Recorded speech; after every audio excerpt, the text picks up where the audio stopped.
Welcome, everybody. Welcome to Emunah, Faith in Action. And the Torah is meant to be God Almighty's divine guidance. But the guidance is both through instructions on how we're to live and examples of how other people lived, examples of the things that work and the things that don't work. And in particular, the examples of the incredible loving kindness that God Almighty gives to every single one of his creations. And that is something that gives us hope.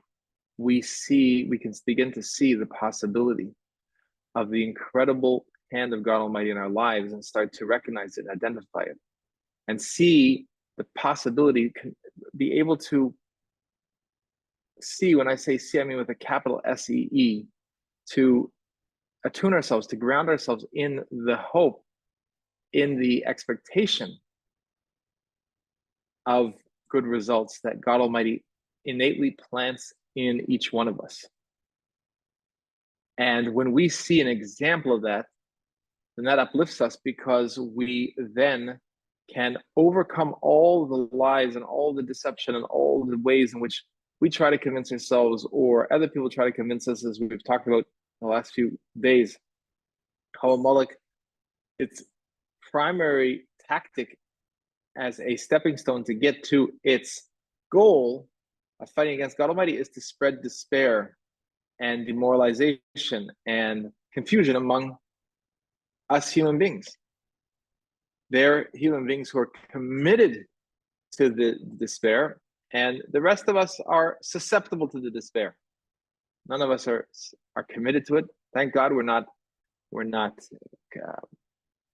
God forbid, part of the nation of Amalek, but we are susceptible to despair. So Amalek is able to play on that and to get us to think that things cannot be different, that the victory of people with bad plans, the victory of Amalek through all its different machinations, the Enlightenment and Marxism and all kinds of revolutionary activities and so forth, is inevitable. But we need to know that's a falsehood. It's a lie. And when we learn the Torah, we can see not only the underlying Torah principles, the underlying principles that God Almighty is lovingly teaching us, that show us that the only truth is the inevitability of God Almighty's being revealed as the only thing in existence. The only existence is God Almighty. The only power is God Almighty.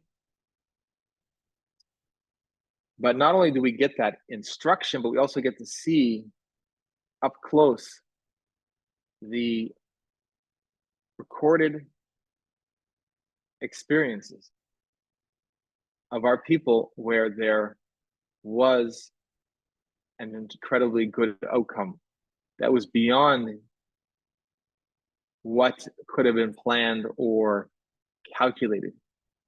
So the way that the doomsayers of inevitability would like to get us to into the trap of despair is to say intellect is the highest tool. It's the highest, not just the highest tool, it's the highest thing to idolize, and therefore everything has to make sense. So if you take an army of 1,000,000 and you have on one side and one man on the other side, then Amalek wants you to believe that it's impossible for that one man to be successful in the battle against 1,000,000 men. So it comes along the Torah and says that the success in battle is not based on the numbers. It's not based on what your intellect is going to show. It is based on what God Almighty wants the outcome to be. And that outcome comes to those that are connected to God Almighty and have the expectation of salvation, that they never give up on the expectation that God Almighty is going to save them, is going to help them transcend this particular situation. Whether that's a particular situation with a marriage situation, or a family situation, or a community situation, or a national situation, or civilization as a whole, mankind as a whole, we are commanded not to give up hope. And that is something that, and we're shown examples of not giving up hope, but the hope actually springs up within us automatically. It's part of the innate fiber of a human being, is to have hope. We just have to deflect and deny and reject all the attempts to dampen our hope and try to get us to give up hope. Now, one of the ways that Amalek does that, once he has us into the lie that our decision or our expectations of the outcome is determined by the intellect, and the intellect is then shown data to try to say, well, the numbers do not show any possibility of anything other than the inevitability of David, of Amalek being successful. So therefore, people are then told that they should despair. So Amalek, in the aid of this tactic to cause despair, will fabricate the numbers. So they will tell you that it's one man against a million. So that if you bought into their lie that your expectations should be based on the statistics, on the numbers and the data, then they now can manipulate the data to show you whatever it is they believe is going to be the number that's necessary to convince you to give up. So we know, now we don't always know what is the true numbers and what's the numbers of the falsified numbers. So that's why we have to return to the Torah and say, okay, I don't know what the numbers are. It could be one man against 10 million. There could be 10 million people arrayed against one holy man that's dedicated to the service of God Almighty. And still our expectation is that he will be victorious, he will be successful. Now, on top of that, if you start to look deeper, you'll find that there's a good possibility that Amalek fabricated that number, and it's not really 10 million, it's really a much smaller number. And even if that 10 million men is really arrayed there, but it turns out that they're not, a lot of them are not there really willingly, they're actually hoping. Maybe most of them are hoping that this one holy man that they're arranged against, or up to do battle against, they're hoping he's going to win, because their divine spark in each one of them wants the victory of godliness. So while they may have been forced to join the army of Amalek to fight against the people that are dedicated to the service of God Almighty, and forced to fight against God Almighty, and then either forced at gunpoint, or forced through indoctrination, or forced because they don't have any other they feel they don't have any other source of livelihood, so their only way to get money is to join these forces and so forth. Whatever their reason is, they're making expedient choices. And the reality is that their choices are wrong, understandable, but wrong. And even though they're making these choices, doesn't take anything away from what they really, really, truly want to see happen. They want to see the victory of the people who are dedicated to God Almighty. So when we look out at this force that is portrayed as being arrayed against us, we have to understand that even if it is 10 million, 100 million, a billion, whatever the number is, of dedicated, fiercely committed soldiers to fight against God Almighty and against those that are committed to God Almighty, we know that God Almighty determines the outcome. So we could sit with confidence and act with confidence. I don't mean sit as in do nothing. I mean sit as in be settled and calm and take the actions that God Almighty directs us to do. In addition, we can start to see that the numbers are exaggerated, misportrayed, and also the real intention, the real desire of these opponents is really misportrayed. They're actually on our side.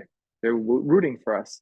And we could see that in many, many conflicts around the world where the numbers are used by Amalek to try to convince people to surrender. For example, in the Holy Land, where the Israeli intelligence services, in cooperation with the Arab intelligence services, falsify and misportray both the number of Arabs that are hostile to the Jewish people, and also falsify and misportray, intentionally disinform about the sentiment of the Arab populations to create the appearance that there's 600 to 800 million Arabs all eagerly waiting, God forbid, to see, God forbid, something happen to the Jewish people. And our job is to recognize that it's all a lie. Our job is to see past that and understand that they are presenting this false information, these lies, because they're dedicated to the war against God Almighty. So therefore, they want to create despair among the people that want to connect to God Almighty, both the Jews and the non-Jews who want to connect to God Almighty. So our job is to see that it's all a lie. And just like we've seen that this lies of the misportrayal and disinformation and misrepresentation of the power of people with bad intentions has been used as a technique throughout the past to try to cause people to be in despair. We have to now use that in our own understanding of what we read in the news. We understand that our presumption should be that everything in it is completely false and everything is intended to disinform us and deceive us and cause us to be completely thrown off track and fall into despair. God forbid. Okay, Shkera. So now this is why we have to learn Torah in order to be able to gain for ourselves the proper perspective, the proper attitude, the proper grounding. Okay, so with all that background, now we have to understand why it's important to learn Torah and to take the heart and apply the lessons of everything that we're learning. So when we learn this, we want not to learn this as a historical thing. We want to learn this as a historical incident. We want to learn this as something that's happening right now and how we can apply this level of certainty that God Almighty is taking care of us, has been taking care of us, and will take care of us in not only in the normal course of life, in the normal course of the day, but in the actual completely seemingly out of the ordinary events that are out of the natural order, like we're going to learn here in Divrei Yamim, Chronicles 2, chapter 20. So we'll start here. We started last week, but we're going to continue. We'll just quickly review what we did last week. And Vayafrechein bo b'nei Moav b'nei Ammon Mahem Ammonim al Yehoshaphat l'Machama. So the after this came the children of Moab, the children of Ammon, and with them some of the Ammonites, and they came against the king Yehoshaphat to wage war. ויבואו ויגידו ליהושפט לאמור בא אלוך עמון רב מעבר לים לארם והינם חציצן תמר היא אין גדי. And here the messengers came and told Yehoshaphat, the king, a great massive number of people has come up upon you across the sea from Aram, and they're in Chatzotz and Tamar, and then this is Engedi. So the initial reaction was a normal human reaction. The initial reaction was to be frightened. Vayira v'yitem Yehoshaphat es panav l'dvorei shel Adonai v'yikrotzim al Yehuda. So the first and natural human reaction is to be afraid, but then our job is to turn to the Eibishter, turn to God Almighty. That's what our job is. And it says over here that he then set his face to speak the Lord, and he proclaimed the fast over all Yehuda.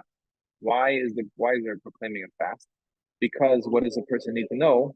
That fast is meant to take us out of our distractions of the physical world and to be focused on what is the issue at hand that needs to be addressed in the service of God Almighty. Now, and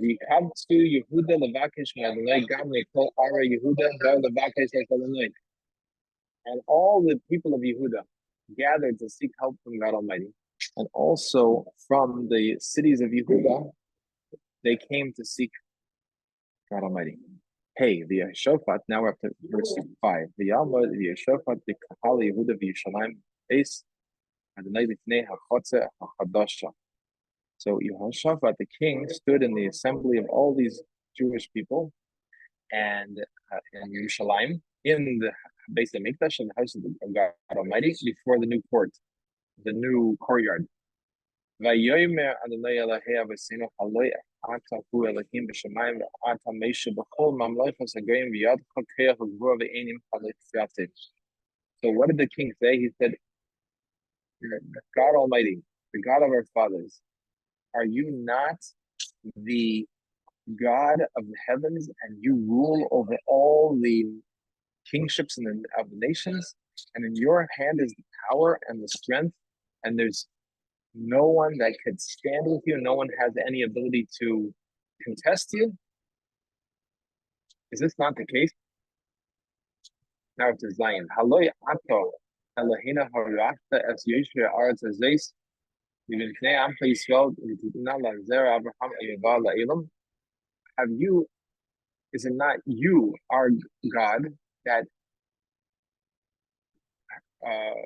really caused to inherit, but this here it's using as the opposite of causing to inherit, that you caused the to be driven out, the inhabitants of the land, of this land, before your people, Israel, the children of Israel is the name of Jacob, and you gave it Abraham, you gave it to the seed of Abraham, our father who loved you forever. Is this not the case? You're the same. We're talking now to the same God. And they, meaning the Jewish people, dwelt therein in the Holy Land, and they built sanctuaries for God Almighty, a mikdash, saying, and what did they say? He's now quoting what people said when they built the base of mikdash.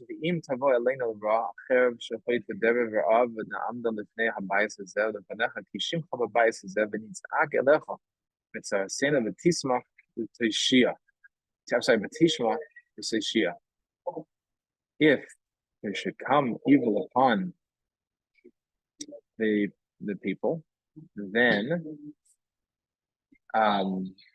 whether it's the evil of a sword or judgment or pestilence or famine, and we stand before you, we stand before this house, the Beis HaMikdash, and then before you, before your name is up in this house, the holy temple, and we will cry out to you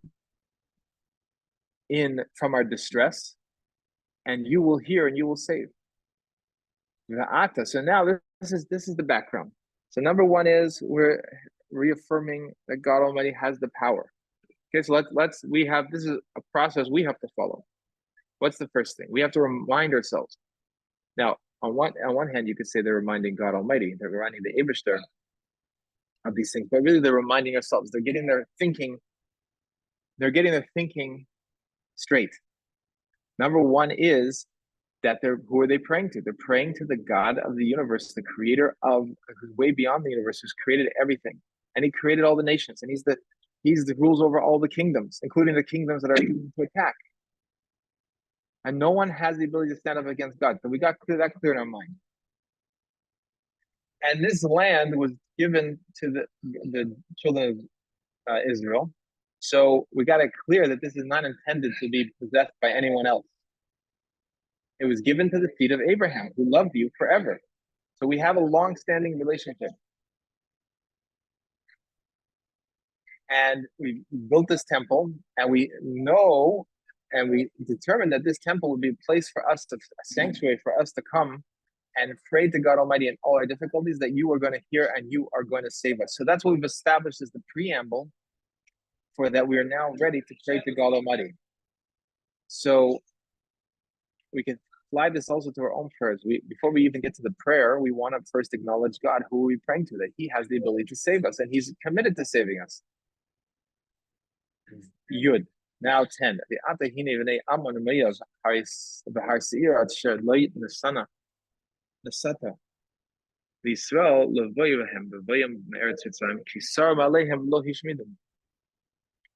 Now is coming, this is the children of Ammon and Moab and from Mount Seir.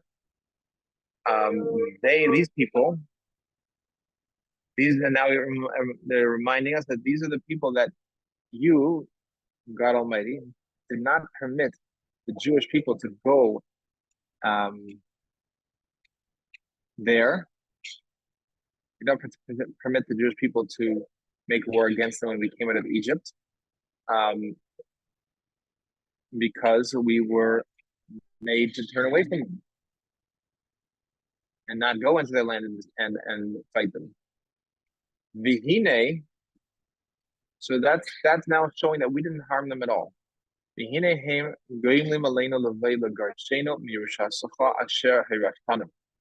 now we're showing that they're now coming to repay us, so to speak. It's a sarcastic statement to show the tragic irony of the statement. We did not do anything to harm them, and now they're coming against us to repay us, so to speak, for the good deed that we did, that we didn't harm them, to drive us out of your inheritance, God Almighty, which you caused us to inherit. Verse 12, Elohino haloi hishpat tishpat bam, ki ein bano kreach lifnei ha'haman harav hazeh, haba aleinu v'anachnu lo neda ma na'aseh ki alecha ha'inenu. Our God, will you not judge them, execute judgment on them? Because we do not have the power before this massive number of human beings that come against us. And we don't know what to do, because to you, or upon you, are our eyes. So there's a tremendous amount of humility over here. We are saying that we need God's help, that we need him to execute judgment, because we don't have any strength against this multitude of people, right? We're acknowledging that the numbers are stacked against us. So instead of despairing because the size of the enemy is so great, we're saying, yes, the size of the enemy is really huge, and we cannot be succeeding against them. And we don't even know what to do in order to be able to defend ourselves against them. But our hope is in you, God Almighty. Our eyes are on you. Okay, so we'll continue next week, verse 13. And we are going to see what an incredible miracles God Almighty brought. So we see, number one, that it's natural to be afraid at the outset, but number two, we immediately turn to God Almighty. And number three is we remind ourselves in God all his goodness and his promises to us. And then we acknowledge that the situation is something that we can't do, and we need God to do it for us. We need him to guide us and direct us what to do. I heard someone say, I can't, God can. I think I'll let God do it. Right? When we come to a difficult situation in life and what looks insurmountable, then this is an opportunity for us to acknowledge God and Almighty, and to be able to allow him to address the situation.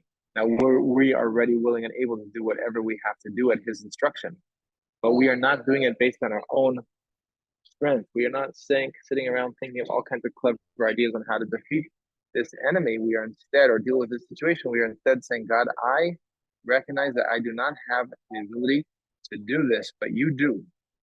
And I am looking to you to follow through on your promises to save me, to save my people, to save humanity as a whole. Okay, so you should have a blessed and incredible Rosh Hashanah. Check out on the YouTube channel, Hope for Humanity, for the videos of Rosh Hashanah. I'll post it to you right now. And please do subscribe if you haven't subscribed already. And everyone should be benched with a